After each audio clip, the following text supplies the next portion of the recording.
So another one of these issues that I can't understand is the whole problem that people have with new atheism. This relatively newer brand of atheism that generally is based on the idea that religion and science are at war with each other, that they're diametrically opposed. And here's the reason why that I don't understand it. The people who don't understand this, and the people who critique new atheism as ruining atheism, look at the situation and basically see that that because there can be a peaceful exchange of ideas between scientists and religious people, that this war doesn't actually exist, which to me is completely missing the point. The truth is that a truly pious religious person is going to want to treat others well, because that's a core teaching of all of the major religions in the world. And for scientifically minded people, you would expect that they would treat people kindly, because the virtues of science and the true equality that of humans that stems from evolutionary theory would lead people to treat each other as equals, because that's what we all are. So the people who would most espouse the very conclusions of their particular paradigm of viewing reality means that the exchange is not going to be hostile, that there will be meetings of the minds, that there will be an embrace of the people while there are conflicts over the philosophies. So that's all to be expected. That in itself does not negate the idea that that religiously founded views on reality are not diametrically opposed to scientifically grounded and based views on reality. Take, for example, the theory of evolution.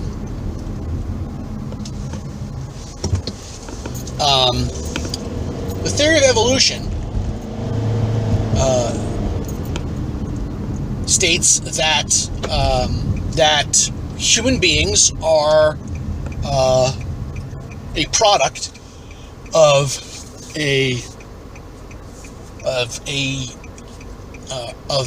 adaptation, genetic drift, and a number of other influences that caused chemicals and biological chemicals to change over time, to procreate, to adapt to environments. And this process goes back literally billions of years. There's nothing special about us. But if you look at the religious perspective, well, let's take the Abrahamic religions to be specific. They teach that at some point in the past, there was one special couple of humans who were specially created by God, from whom all other humans descended. Those two humans sinned. They directly went against a command from God, which that's called a sin. That's what a sin is. And because all humans came from this couple, all humans have sin in their lives. We're all sinful. We're all sinful people. We have a sinful nature because of Adam and Eve. Now, where does that fit into the theory of evolution? Where does that story fit into the theory of evolution? There are many, many Christians who understand the theory of evolution, who accept the theory of evolution, who even embrace the theory of evolution. But when you look at the Bible while accepting the theory of evolution, how do you justify some of these stories? Where were Adam and Eve? Physically, where on the planet? I don't even want to go into like the Garden of Eden, but just Adam and Eve themselves. Where were they? Who were they? Where were they when they were alive? Physically, where on the planet were they? We don't believe, if you accept the theory of evolution, you can't believe that they were specially created by God. You can't believe that Adam was literally made from a mound of clay and Eve was made from one of his rib bones. You can't believe that. They have to have been and evolved. They have to have been some hominid that evolved just like the rest of us out of the theory of based on evolutionary theory, how they evolved from some previous hominid. So where were they physically? Where were they? Where do they have this special connection with God? And if all humans were supposedly have descended from them, then what happened to all of the other hominids? Did they all die? Because there's absolutely no evidence to suggest that at some point in the evolutionary process, there was only one couple of humans somewhere in the world that we all would have descended from. There's no evidence for that whatsoever. So, throw that theory out. So, again, who were they? Were they hominids? Were they Homo sapien? Were they Homo erectus? Were they Neanderthal? Were they Australopithecus? Like, what form of hominid were they? And the thing is, even if you want to go back, I mean, if you want to say Australopithecus, like, you're talking Adam and Eve were like, lived 4 million years ago. If you trace the ages back in the Bible, Adam and Eve lived, whatever, somewhere between 6 and roughly 10,000 years ago. Human language, scientists believe, evolved as early as 100,000 years ago. So if we just take that as a number, 100,000 years, if Adam and Eve were even Homo erectus, that means that Adam and Eve are actually about 1 million years old. Human beings didn't invent written language until about 10,000 years ago, so all of the oral history that's in the Bible was passed down by word of mouth for 990,000 years before it was written down? Does that seem reasonable?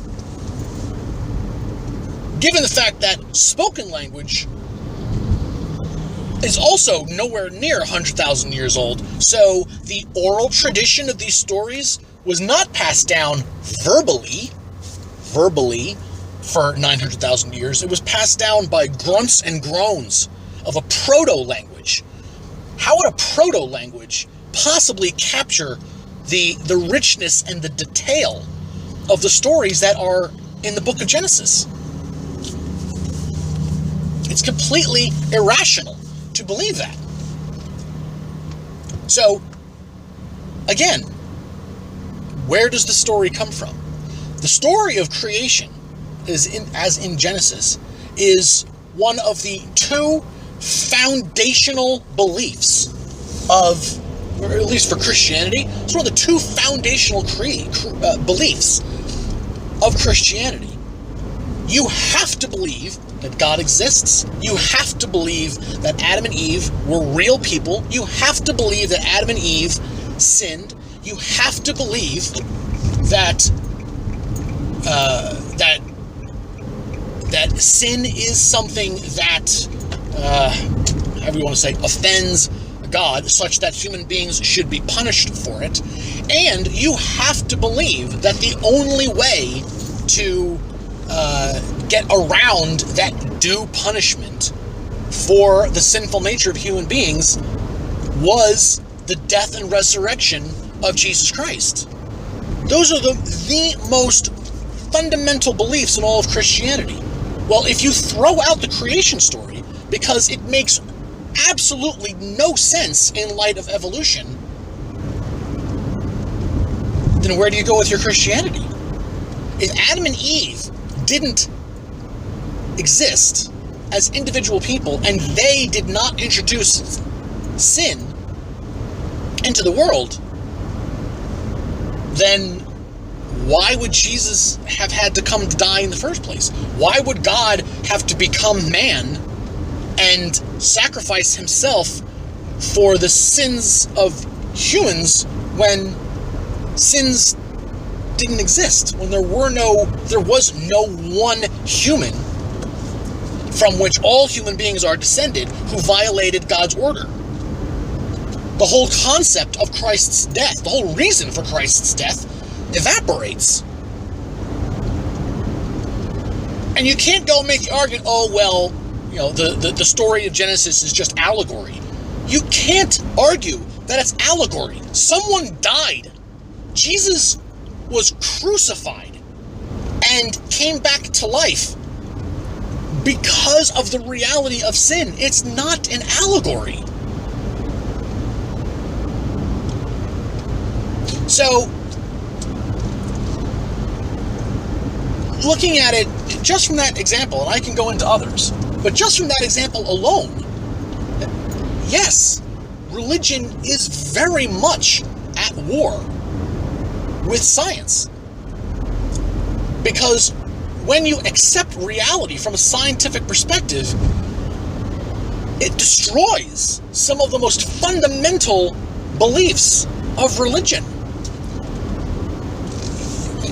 Whether you're a religious person or a scientific person, that doesn't mean being at war with the other side doesn't mean you're like lobbing bombs at them and stuff.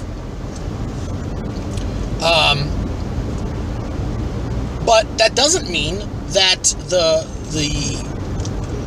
war of minds is not something real and something that needs to be dealt with. And that granularity of the issue is something of New Atheism that it's totally right on board with. If you can take pieces of science and incorporate them into a world of magic and unsubstantiated claims, that's dangerous, because it makes those unsubstantiated claims seem more credible to people who really can't tell the difference. And I think that is something that's worth going to war over.